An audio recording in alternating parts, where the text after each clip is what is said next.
So, for today's vlog is dito tayo sa bahay ng tita ko at sa ate ko at sa tito ko. So, andito po kami. And, ayun po yung bata ang... Hi! Hi! Hi ka, hi! Hey guys, sabi mo. Sabi mo, hi guys. Hi guys! Turutututut.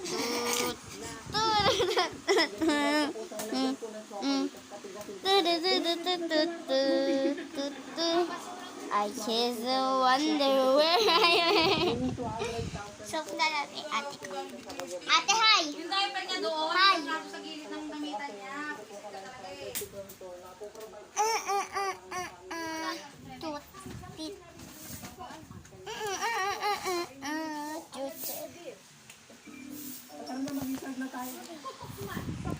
Ng consent, hindi naman daw niya pinabayaan ang kanyang pag-aaral. Grade 11 na si Alexis sa strand ng ABM o Accountancy, Business and Management.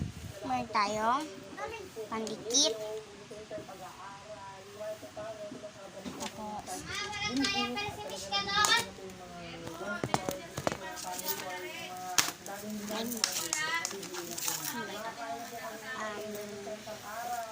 I mean, ano siya?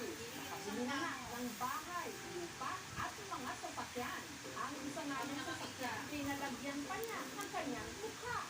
Para sa struktura, yung pagkakaparada ng sasakyan. Ganun po, hindi ko lang nag-drive ako.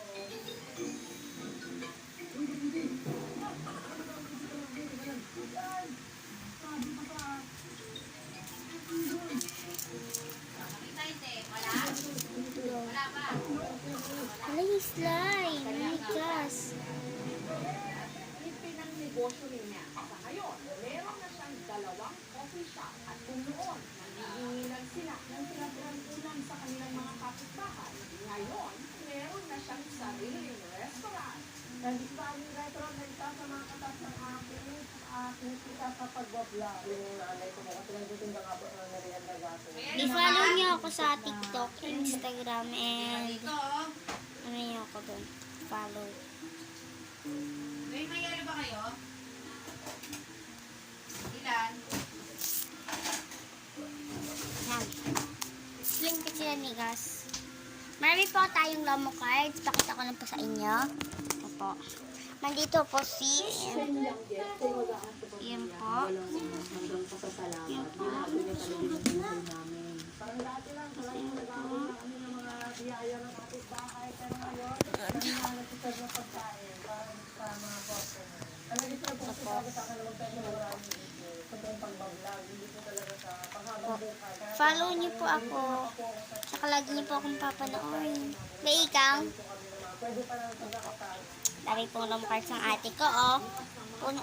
Yan, be. Puno. Puno yan kasi binibigyan ko sabi. Di ba?